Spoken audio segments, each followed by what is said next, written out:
My dad always said a poor man can't afford to buy twice.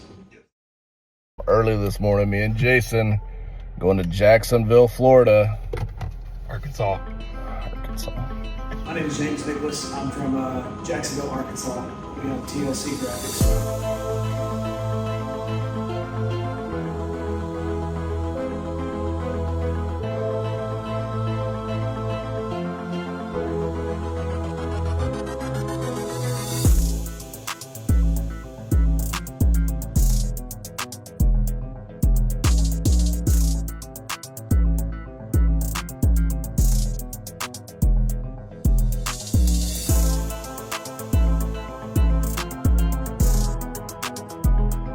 We got about right at 20 employees here.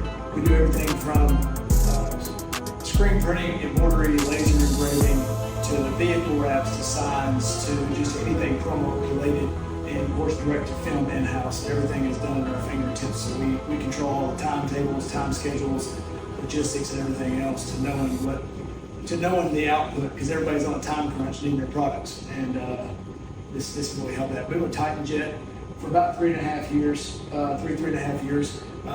Had an older printer just recently in the last 6 months, upgraded to a larger 6-head printer. It absolutely changed a lot of the ways we do business. It's much faster. You don't have to spend as much time standing here operating the machine. You can spend time just letting it run through, and then you can separate out your jobs and get the production much quicker. As far as customer service goes, that's the reason why I stay with Titan Jet. I've been with Jason, 12 years? Yeah. 12 years. Yeah. And as far as the embroidery tech goes back then, and really kind of got me off the ground early on. We started back in 2015. And so we've been kind of, like you say, friends and family or relationship-wise for a long time, but obviously that was one factor in making the decision. The other part was the transparency and the follow-through and the customer service that went along with it. It was a slam dunk. It was easy. You know, the unknown in our industry, what we're always afraid of is okay, if we're going along here, it's like, okay, I buy the best machine, but if I don't have the customer service to back it up, that best machine don't do nothing besides sit there and cause me problems. So to me, I thought, let's find the best quality machine that we can find that has the best support system behind it, that I can know the integrity is right. And so I spoke, would it take 6 months or more before I finally pulled the trigger? Yeah, we talked about 6 months. Yeah, so it was a long time, and we talked about it before I ever pulled the trigger. And I had DTG before, I had 2 brother printers. I could quickly, early on, notice those were about to be paperweights. And so we shifted to direct to film, and I will say it's a huge segment of our business now. Just because people come in, they want a dozen shirts, you know, and they don't want to pay for the screen print and all that. They just want it quick and easy. They need it tomorrow, they need it the next day. This allows us to fill those. Or somebody says, I just want 4 shirts. Or fulfilling even your merch store orders, you know, a lot of times screen printing and saving screens, the pain in the run. But if I turn around and say, okay, no screens, we're going to run the store strictly through DTF, and we show them the quality, we print the samples, everything's built off the direct to film. Now you can build stores and speed up that process to getting product in your hand much faster than setting up and tearing down screen printing jobs. And I will tell you, as much as the industry wants to be prideful about screen printing and embroidery, and kind of almost like DTF's the redheaded stepchild, there is more and more of this coming out to where it's becoming more common and mainstream with people. They don't even know the difference in the substrates. Yeah, and that's what you want. I mean, from the very beginning, there was a difference from where it is now, for sure, 100%. There's a different feel, a different texture, and all of that. But it's great. It really is a great product for small places that don't want to do screen printing. But it's also too great for large screen printing shops as well, because it can fill that bridge, that gap between. And I know, because I ran a screen printing shop and a embroidery shop, and I know the one-off and the add-ons when you mess up my production schedule, because and if you're depending on the area you're in, if you're in a really small area, you can't tell people no. And so you need to be able to provide that. That's how we got into it, and it totally changed our business. It made us more productive and better, because we could take in those small wins, and then my screen printing jobs were fill in better that way. So it's great. It's great for both of them. Well, and the business perspective, talking about the return on it though, it's, you know, what was the first 90 days on the first printer we had, we made our money back, the initial investment we made. This one here, I mean, it was already paid for itself back in the beginning, but even now in the last 6 months that we've had this machine, it's been running. So it's been incredible. But the biggest thing is the profitability too. You know, when somebody comes in and you say, okay, I'm gonna charge you X for a shirt and screen printed, you got so much labor and different hands that touch. Where I can have one person literally walk in here and print one print, put it on one shirt, and it go out with one person. Just makes that return, and I can pay that person their money, and then you're still return. You can calculate your return much easier, which is nice for those smaller field orders. You know, so you don't have to be at $10 a shirt, even though you can be and still be okay. But it's just, you know, people are willing to come in and pay $25 to $30 a shirt for a left chest, full back, or a full front print, and have it same day or within a couple of days. No different than they buy on Amazon or online. I mean, it's just now they can actually put a face to the name and know that if I have a problem, I'm gonna contact somebody. No different than my arrangement with TypeJet. If I have an issue, similar today, having an alignment issue, Jason was quick to respond to that and fix it. And it's not like some of these heavier equipment where it's so intricate that you're down for days, like in embroidery and screen printing. You can be down for a period of time. Not saying you can't be down with ETF. It's just they have signs and tendencies that show up prematurely, and then you can somewhat premeditate when to replace something. You know, we've had print heads in our old printer for 2.5 years, and the standard was, when I first talked to Jason, was you're probably going to replace them at least once a year. And we went to 2.5 years with the first set of Epson print heads. And it was just because of the care we put into the product. And I do believe that, and also the integrity of the machine, even though Epson print heads are just not every one of them, it just, the overall simplicity of the way the machine operates, customer service behind it, have a question, pick up the phone and call. We didn't do anything to cause harm to the machine until we had knowledge of the machine. So, Yeah. it's been good for us. Yeah, it's really a great thing to see growing. I mean, I've been with you since you basically bought your first embroidery business, and I mean, I remember your daughter was in a little carrier, you know, sitting there. They had a little play area for us, a little bitty. Now she's, you know, this tall, 11 years old, and just, you know, but seeing everything that you've come up and done, and doing it the right way, that's the key. You know, maintaining your equipment, putting it in a nice place that it's supposed to be, regulating your environment. All these things play into how successful it's going to be. And if you're diligent about it and you do it, then it's going to take care of you. You know, and the return is very high. That's one thing we try to tell people, and some people don't. They're looking at price, looking at buying a machine, and they're looking at it, which I get that 100%. But you've got to look at how much your output is and what you can get out, because that all factors into it. And you can turn around and pay them off just like that, you know. And you can really build your business. Whether you do screen printing or you only do DTF, they will grow with you. For sure. Well, my dad always said, a poor man can't afford to buy twice. Yes. Buy it once, buy it right. So a lot of times I see people talking about, well, I can go in there and get a 2-head. But then that 2-head just pisses them off the entire time because it ain't fast enough and they can't produce. It's just, maybe their business grows faster than the print actually can keep up. Then they go to a little bit bigger one, but then even then it's like, well, shoot, now I bought this 2-head, now I bought this 4-head. In reality, you're still going to tap its potential there. I'm not saying I can't see us tapping this potential, but this joker straight up moves. I mean, it comes through, spits out. There's been times I show up like, did you already print that 150 foot of film? Oh yeah, I'm already finished. Could not believe the other printer would still been printed. Right. You know, so it's neat to figure out the different time systems it plays. Like I said, the return on that time is what the biggest part. And then the way we buy our stuff, our inks, our papers, our powders, and we're able to get our costs down and keep it down. Now we're having a speed of a printer that matches. So now you got your cost down, you got your printer time down. Now you can actually make more of a profit. So it allows us to streamline that sector of our business, and our team loves it. I mean, I've yet to have a person tell me I don't like the machine, or I don't like the product, or I don't like what this output is. So as long as it continues to do what we do, which is it helps us grow our business. You know, TypeJet has always seemed like they've always had that focus, is that they want to go into those smaller shops, help them build into a bigger shop, or a bigger shop, help them streamline the void that they've got, just by content that I've seen you guys post. So I've just been blessed to be part of it. So. Yeah, we really appreciate it. Yeah, it's great to see, you know, just like I said, it's great to see businesses that have started small and just grow. And it's great to be a part of it, because, you know, you can see what they're, you know, you can see them grow, and that's what you want for your customers, just see them grow and be successful.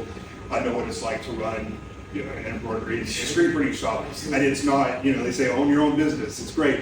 there's a lot behind the scenes that people have no idea that's even going on. But being able to have the equipment and being able to put it all together to make yourself more productive and get it out better, it just makes your family life a lot better for sure. You spend less time here. Yes. Because you're more efficient with your equipment and your time. Yeah. And so we work 4 10-hour days, or 9.5-hour days. We're offering Friday, Saturday, and Sunday. I've been doing that for the past 3 years. We've had people tell us, oh man, you must not be busy. We're considerably busy. We're just a lot more efficient and mindful about what equipment we put in play, what team and who we hire and how we hire. We don't overhire, we don't underhire, we don't buy shoddy equipment. We don't want at the time I bought the Forehead, it was the fastest one in the market as far as what the Titan Jet offered. And as soon as he said, hey, I've got the first 6 head coming in, I said, I want to get it done, switch it. And he put it in play, and it was just quick. Now, I'm sure the next time one comes out, I don't know, is it out yet? Or they're going to be out yet? Not yet, but they're working on it. Yeah. They're working on that. It'll be an 8-head. Of course they are. Yeah. But you know, we obviously just saw a major difference between 4 and 6. And so anytime that I'm ever investing in equipment and buying and doing more, I'm always looking at that timeline and efficiency. And then, like I said, the customer service, I've been on the phone with several people talking to them, you know, from Coldesi to other brands. And they're good sales guys. They talk good about the product on the front end, but you could just start reading reviews and start talking to other guys, and you could just tell as soon as you become no longer a candidate, it's gone. And then I've had friends of mine that have been in the industry that have gotten other printers that have nowhere near the response that we've got, like Brother and so on. They've got nowhere near the customer service that we have. If I pick up the phone and call Jason or call his support team, it's I wouldn't say almost immediate, but it's right at immediate. You know, they've got other customers other than just me. I'd be mindful of that, you know. So. Well, we try to make everybody feel like they're the only one. Oh, you know, no doubt. Which that's if you, usually the case, but, but it's like I also have to be mindful that I know. Yeah. You might not answer the phone every time because you know that Right. Just like everything else, nobody sees the behind the scenes. My phone going off all the time. You know, but we really want you guys to be up and running. That's our main goal. You know, anybody can sell a printer one time. It's can't you sell it to a customer the second time or the third time. You know, and customer service is 100% all of that. You know, if you sell the first printer but you don't have customer service, they're not going to come back. You know, it's just not going to. It doesn't work that way. And so we really want to keep. You know, I have a lot of repeat customers. You know, but we between me and Jennifer and our team, we really strive to basically give the best customer service we can, because that's what's going to make you successful. You know, I mean, you could be a successful business, but only for so long. You know, yeah, what makes you sustainable? Yeah, exactly. exactly. Your customers got to come back. Your product obviously proves that. This is my second printer. I'm sure it'll be many more to come thereafter as the industry grows and evolves and changes. As long as Jason and Titan Jet still rocking and rolling. I mean, I don't foresee any problems in the future, but I also, you know, like I said, I don't know what tomorrow brings. Sure. I don't have the magic ball. No, we don't. None of us do. It's been fun so far. Yeah. When that 20-head printer comes out, and you have to bolt it into the ground because it shakes so much. You'll be the one who I'll be the first printer that will come along that will be like, this is better feel than screen print. I'm not saying that I would ever get out of screen printing, but I would say I can see how this over time will eventually kill that. I feel like it will. I don't know. I think with the advancements coming up, I mean, right now there's always still a spot for screen printing. There is just because of the production that you can do with an automatic screen printing press. But as the advancement comes with powder and inks and films, you know, they're from the beginning to where it is now, they're night and day difference in the feel and the quality and the vibrancy of the colors. So they're constantly changing and making it better, and we're always looking for better products, better film, better powder. Like, we don't just sit and say we've stuck with one. We try. Like, we have boxes and boxes of ink everywhere of different brands just to try them, just to see. And we have to drain our ink systems for our demo printers and try different things. I mean, Jennifer tells Micah all the time, say, hey, I need you to drain this. We need to try this ink. And Michael rolls his eyes because it is a pain to drain all of your ink out and switch it just to see if the ink is better or worse than yours. You know, and then you have to go back and drain it back out again. Yeah, and so, but we try to do that. We always want to be on the forefront. We always want to have the best product, the best feel, because as being an old screen printing shop, you know what screen printing feels like, you know what DTF feels like, and they're different, But DTF is really coming along, and people are starting A lot to. of times It's they get- lighter sometimes. They were drastically apart. Yes. Now they're getting drastically close. Yeah. I bought. I was showing Jennifer my 2 a.m. purchase of a shirt off of Shein the other day, and it was a DTF, Yep. and she tore that thing apart. She's like, "This is crap," you know. And she's like, "Listen to it. It Oh, feels it's disgusting." Yeah, it was terrible. You could just feel you could move it. And you crinkle. I mean, it just sounded like paper, you know. And it looked good. Don't get me wrong, it looked good, but it felt terrible. So those things, while it can look good, you also want it to feel good too as well, because that's where the customer's going to be like, "I love this," you know. And just being able to, I mean, even with screen printing, you are limited with your artwork. I mean, you can do some great things, but you are limited with some of the graphics that you can do with it. Whereas this, since it's an inkjet printer, it basically, you can any graphic, photorealistic, all that, you know. So there's a lot of things that you can accomplish with this that you can't accomplish with the screen printing as well. I will say there's absolutely, I agree with that statement, but I will also say that the advancements were not made towards DTG, trying to make a screen print module work like a DTF printer. But yet there's DTF printers that are like screen printing presses that Rock and other brands they're starting to embrace that, because I think that they know the writing on the wall like we do. Mm-hmm. So I mean, you know, what better way to run a press like a screen print, but have a direct to film and be able to run the quantities and control that aspect. I mean, and that's what you're seeing. You're seeing that shift, and I think in the next 10 years you're going to see more of a shift. Just like with heat presses. Like now, the heat presses are now starting to go to a rotary type system, and why they're doing that? Because it makes it more like screen printing. You know, screen printing is very efficient. There's a lot of setup and there's a lot of breakdown. There's a lot of things to get going, but once you get all that done, the efficiency of it is fast.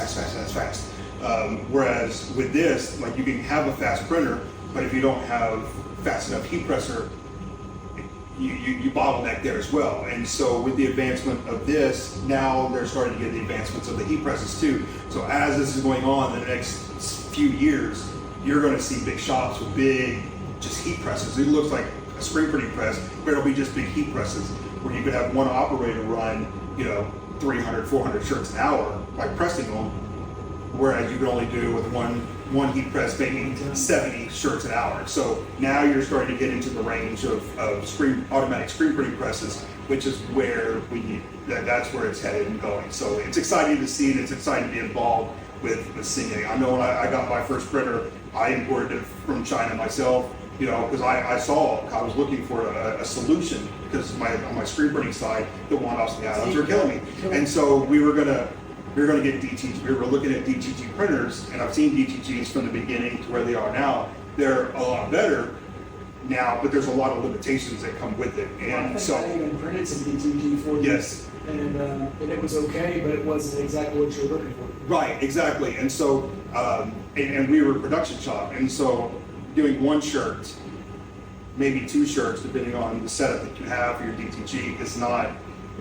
You just can't, it's just a lot of labor. It's labor intensive. You know, I need something that was going to be really comparable to my screen printing, or somewhat close. And, you know, I had to work with China on the weekends and the evenings, and, you know, at night, you know, I'd screen print during the day, and I would work with them trying to set my printer up and doing all this, and just the amount that I had to learn in order to do it, you know.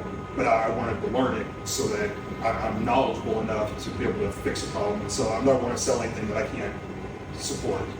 Well, I will tell you a true story though. So when Jason first told me about the printer, there's nothing on the market about it. I didn't see anything DTF, and he's like, "Yeah, it's called direct to film printing. It's like DTG, except for you print on paper and it goes to an oven and it comes out." And he was kind of showing me some stuff, and I'm thinking, here's another rat race like DTG. It's just going to be another money hole to sink this stuff into. And then as we started kind of going along here, growing our business, like he was saying, voids, and then we started having small conversations, then I started ordering just transfers from him just to try them out, and they fixed a lot of our problems.